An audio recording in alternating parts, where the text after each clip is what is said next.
and welcome to a new video here. So this is obviously a little bit different to usual. I kind of wanted to do this as a live stream just because it's kind of easy to do, and admittedly, initially I was meant to have a friend with me. That's my incredible friend Bronte, who helped, was one of the founding members of the Pridemonth Readathon that we were doing, specifically doing 49 books for 49 years of LGBT pride. Obviously not reading all 49 books because that's pretty impossible to do that in a single month. But unfortunately, Bronte was not able to make it. So it's just going to be me today. So hopefully that won't be disappointing for anyone tuning in. But basically, this is just a breakdown of the books that I read for Pridemonth Readathon and just kind of what I thought about them and, you know, something like that. So it's going to be chill. It's just going to be casual. A little bit of analysis here and there of the specific books that I've read. I'm not going to go through all of them because I don't actually remember. Wait, hold on. 1, 2, 3, 4, 5, 6. So I read 6 books in the month. I keep saying that that's not that many, but I've been told by Bronte herself that reading 6 books in a month is still pretty impressive when I've not been able to, I've barely managed 1 book in a month. So, you know, 6 books in a month is still pretty impressive. But yeah, I'm just going to go through all the books that I read, and then there are going to be 3 in particular that I want to talk about in more detail and recommend to you lot as well. And then I'm going to make a reference to the ones that I'm planning to read in future, because I'm going to keep reading LGBTQ plus books predominantly for the rest of this year, I think, as well, because, well, just reading them for a single month doesn't make sense to me. Like, keep reading LGBTQ plus books because we've got to show the industry that, well, our books and our stories are important. Unfortunately, the industry is not the best for marketing LGBTQ plus books unless they are a little bit more mainstream, I guess, to say, or they've done particularly well. So it's only when the books start to do well that they'll advertise them a little bit more. But yeah, so the first one that I read this month was This Is How You Lose the Time War. Now, I keep accidentally saying How You Lose the Time War. I just managed to miss out This Is pretty much all the time with this.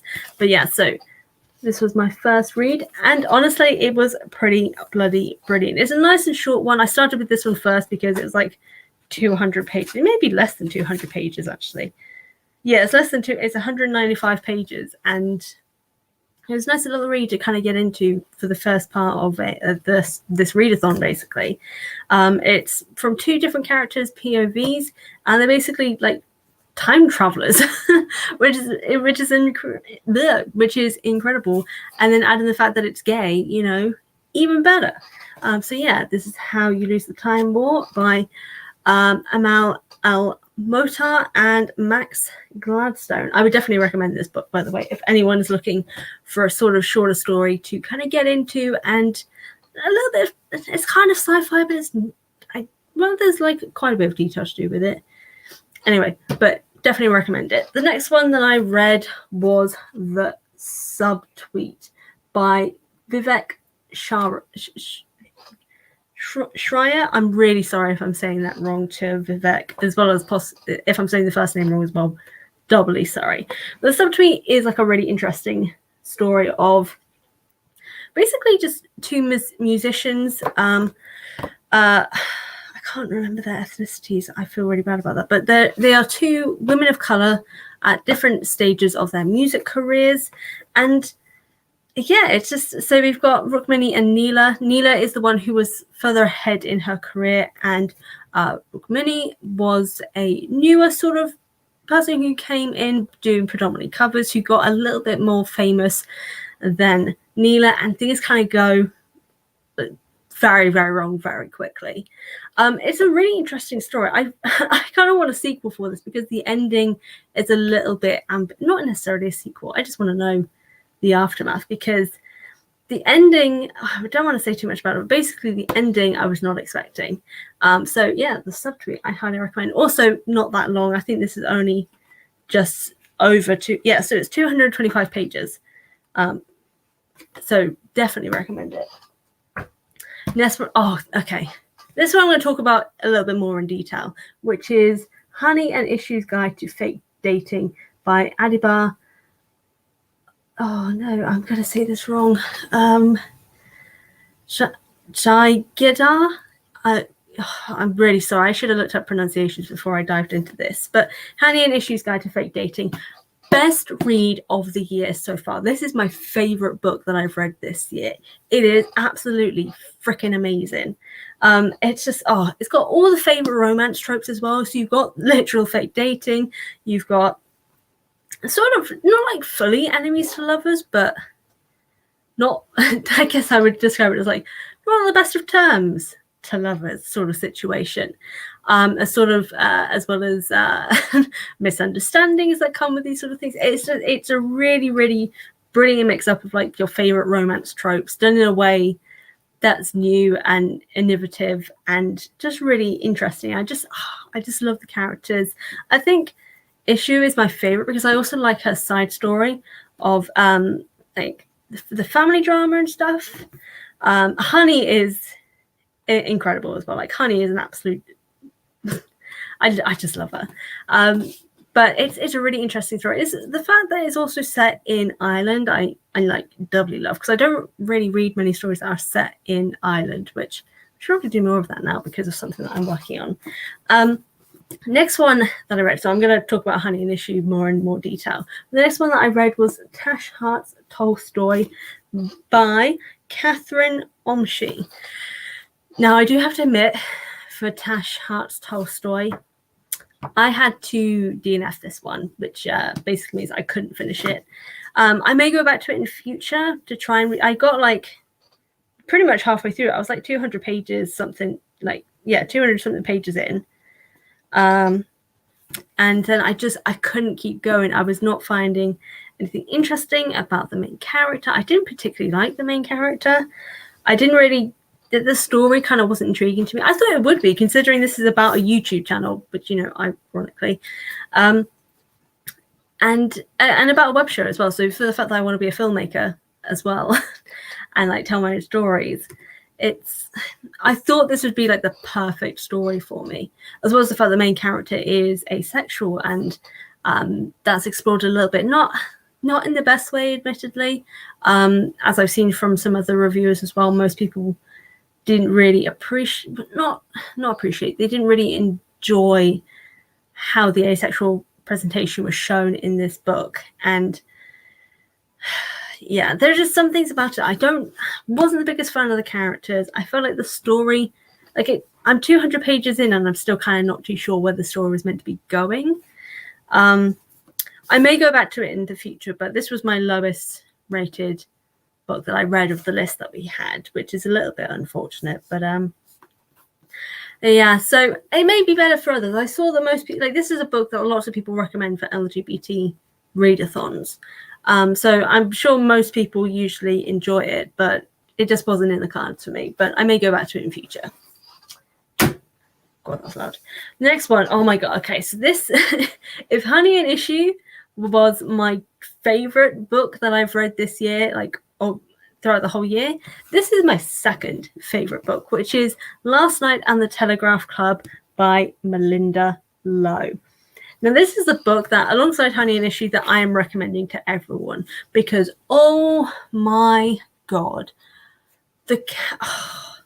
Lily, the main character, is kind of me when I was coming to terms, minus the fact that there's the parental situation. So Lily, who I'm guessing I would say who, but I'm guessing that's probably not it. So Lily is an Asian American character, particularly Chinese American, and that plays a big part in her character. And I absolutely love this because this is set in the 50s.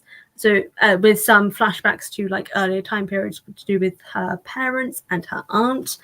There was just something about Lily's character, and just seeing, as I like to call it, vintage lesbians, because they are lesbian characters in this. Think Carol, but kind of better. Or not even kind of. I think it's better to me. I think the characters and the stakes and the story is a lot better than what we get in Carol. I think the only thing about Carol that happens more is that the romance side kind of is a bit more prominent. But I think that's why I prefer Last Night at the Telegraph Club, because the romance is so much more subtle, but like in a really beautiful way. And I'll get into that a little bit more when I come back to this book, because the last book that I did read for the Pride Month Readathon is Cemetery Boys by Aidan Thomas. There we go. Getting rid of the glare. Oh my gosh, guys. Okay. This one took like 2 chapters for me to really get into the story, mainly because how it started, I kind of wasn't too sure. But when I really got into it, I loved it. I loved it so much. Yadriel, oh my God, an absolute sweetheart. I will admit that it's not like, I know some other people who've read this book who kind of got the twists pretty easily. But Emily, even that, like, most things are, okay, I don't know if this is the best way to phrase it.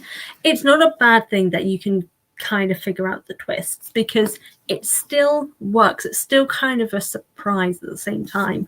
And like the twists, even though they're like a big part of the story, they also aren't. The main thing is about this relationship between Yadriel and Julian, well, Jules as he likes to be known, and just the friendship between them and the budding romance between them, and just kind of just everything about this group is just, it's absolutely, I just love every bit about it. It's just a really beautiful story. And the fact that Yadriel is a trans character as well, how that's handled and how that's dealt with is just beautiful. And I think the message behind it is really, really lovely. I'm holding this out of focus. The message behind it is just really, really lovely. And I really, really appreciate it. And it was just a really nice story. It kind of went in ways that I wasn't fully expecting. And I don't know, I really appreciate it. It kind of, you get that heartfelt sort of moment whilst reading it. So I really appreciate it in that way.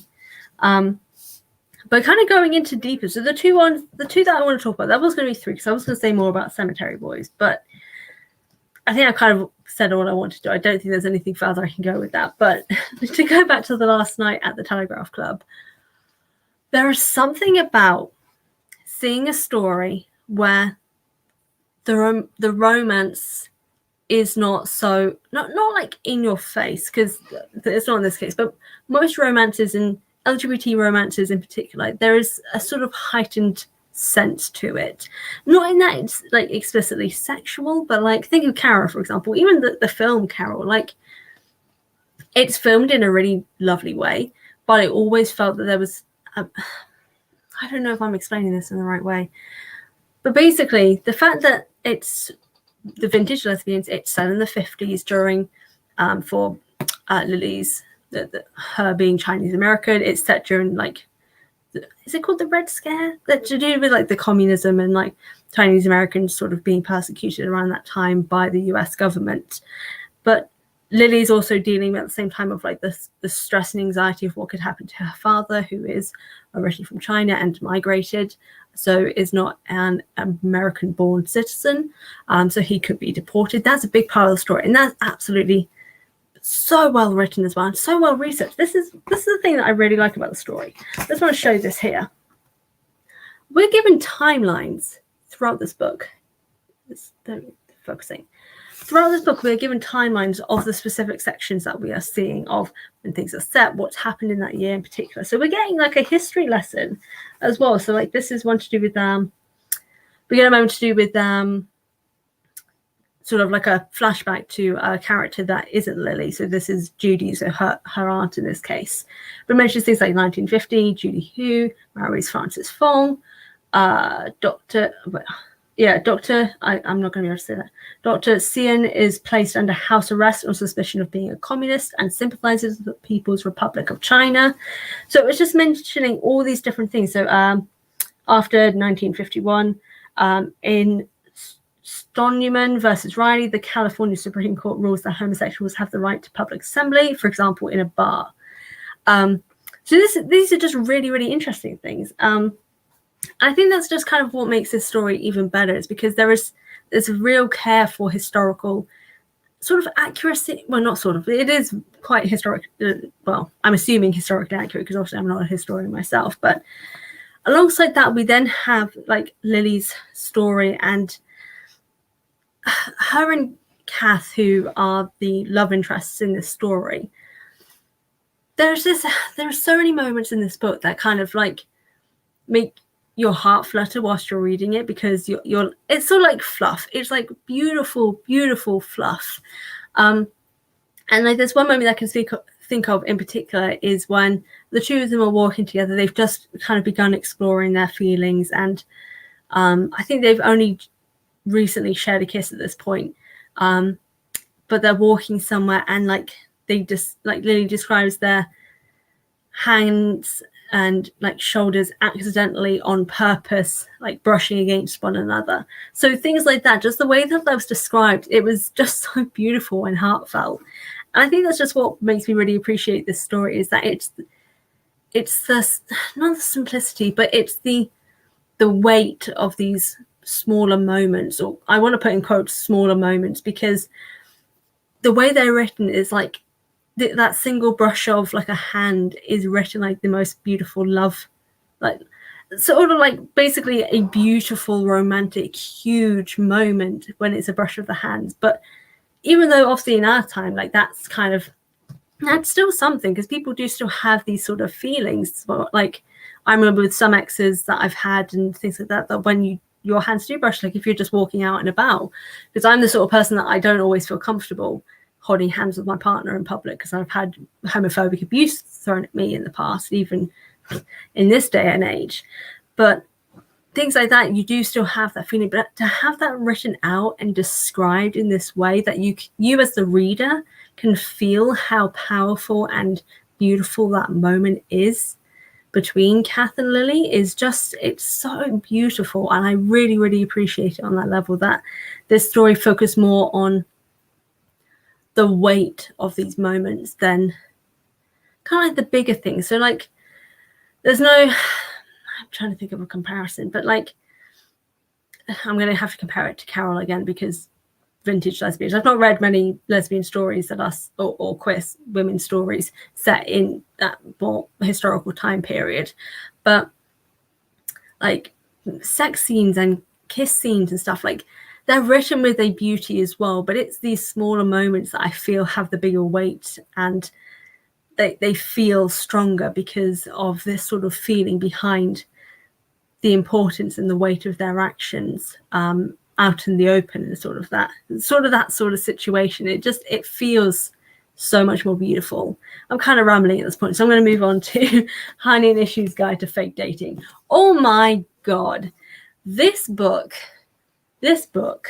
oh my, the two main characters are absolutely incredible. Their chemistry with each other is so well written, and the way in which it comes up with this fake dating situation, how they both need this sort of thing, where initially Honey is the one who comes up with it because her friends don't. There's okay, actually no, first I want to talk about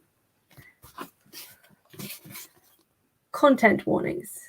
Please, camera, there we go, content warnings. Instances of racism, homophobia, biphobia and lesbophobia, Islamophobia, toxic friendships, gaslighting, and parental abandonment. I love that we get content warnings in this book. I appreciate this so much. But yeah, so Honey is the one who, there's basically a situation that leads to them kind of both of them needing to be in this fake relationship to help benefit one another. And as always, as fake relationships go, something more begins to develop. Oh my God, everything about this story, it feels so real and raw, and the development from this sort of not even acquaintances to a tentative friendship for one another's benefit to a real friendship to more. The way in which it's paced, the way in which it's built up is just, it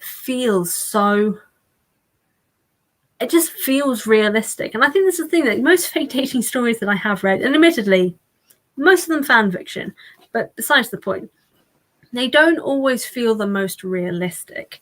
But with Honey and Issue's story and their relationship, it feels like something that could genuinely happen. in like a real situation. I'm sure these things do happen on a regular occasion, but like, I don't know, just seeing how this develops and how they work together and the reasons, particularly the reasons behind their doing that, but behind why they're doing this, just feels realistic. So Honey is trying to prove to her friends who are insanely biphobic, and unfortunately I do know, well, I did, not in my life anymore, people who are biphobic. I've been aware of them through, unfortunately, lesbian circles.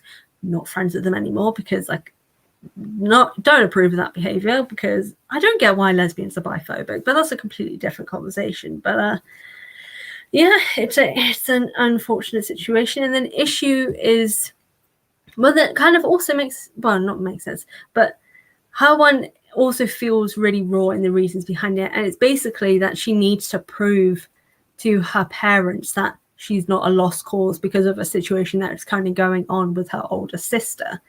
And I really love that we get this family dynamic situation between Issue and her older sister, whose name I've currently forgotten. I read this one a while ago now, so I can't remember all of the characters' names. But Honey and Issue's, like, their family and friend situations just feel like things that would genuinely happen and would draw them together for like basically beneficial purposes for the both of them. Having that relationship is a benefit, and then there are extra benefits that come from it. I don't know. I think I'm about to read next. I haven't pulled it out yet, but again, I really hope I'm saying the name right. I apologize. I should have looked it up beforehand. Adibar, the author. This is her most recent book, but she previously published the Henna Wars, I think it's called, a few years ago, and that is the next one on my to read list, because I love their writing in this book, and I want to find out. But I'm like almost 100% sure that I will love the writing in the Henna Wars as well.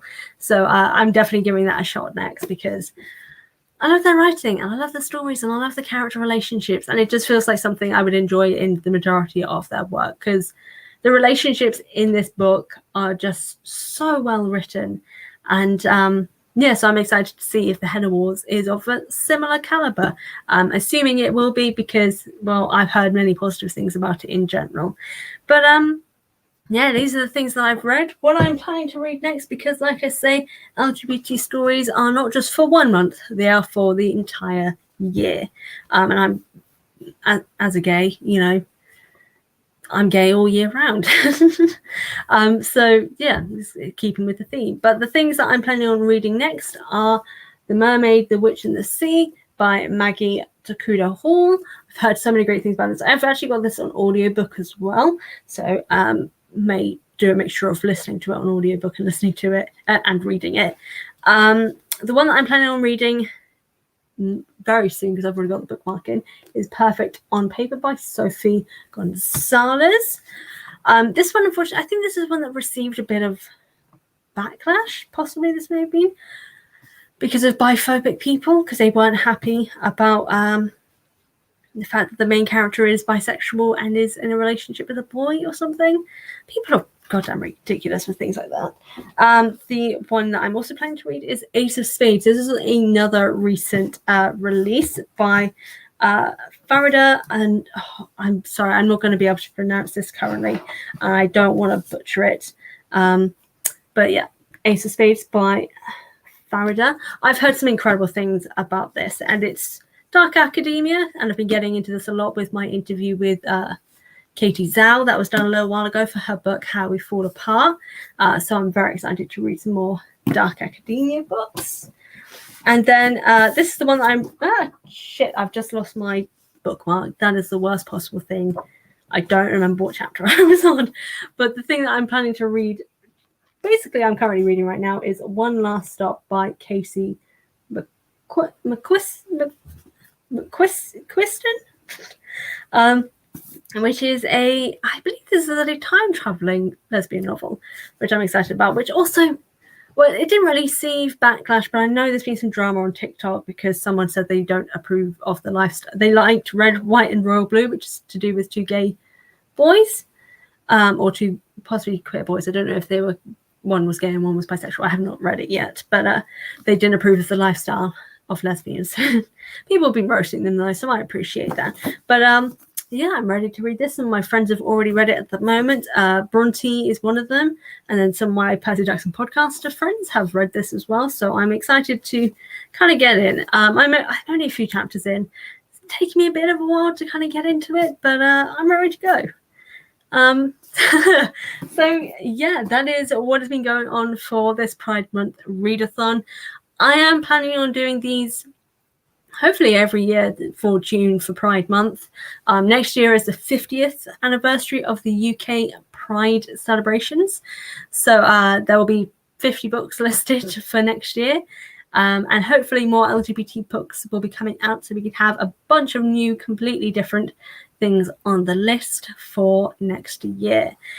This has been a lot of fun. I just want to share this with you, which is my shirt for today, which is Keep It Equal, which is from Lana Plia from Once Upon a Time, Why Women Kill, and various other projects. And you know, yeah, keep it equal, and keep your reading material equal too. Expand, diversify your reading as much as possible. And yeah, if there are any of these books here that have caught your interest, be sure to check them out wherever you can, whether it be ordering them into libraries, getting a hard copy, an audiobook, Kindle, whatever it is. Be sure to check these books out. The ones I'm obviously highly recommending is Honey and Issue and Last Night at the Telegraph Club, because these are my favorites. But any that have grabbed your attention, be sure to go check those ones out. Yeah, as always, be sure to check out all the links to my social media, my merchandise store, and my Patreon in the description box. I've also listed my girl Bee's Instagram, because she is what's it called? She's a bookstagrammer, that's it. And so she's been sharing all these sort of things on her bookstagram as well. We will hopefully be able to do a live together, probably on Instagram, so go check out her social media and mine. And yeah. Oh yeah, check me out on Patreon as well if you want to support. I've got various different things there, as well as updates for my writing more regularly than what I'm doing here on YouTube. And I know not many people popped in, because admittedly this was meant to be for 7:30, but because B couldn't, I thought I'd do this sooner so I can get this out done and do some writing today. But yeah, thank you for those who did tune in. I've been Fran, and no, I'm doing my podcast. Sign off. Oh my gosh. Thank you all for tuning in, and I will see you guys in the next one. Bye.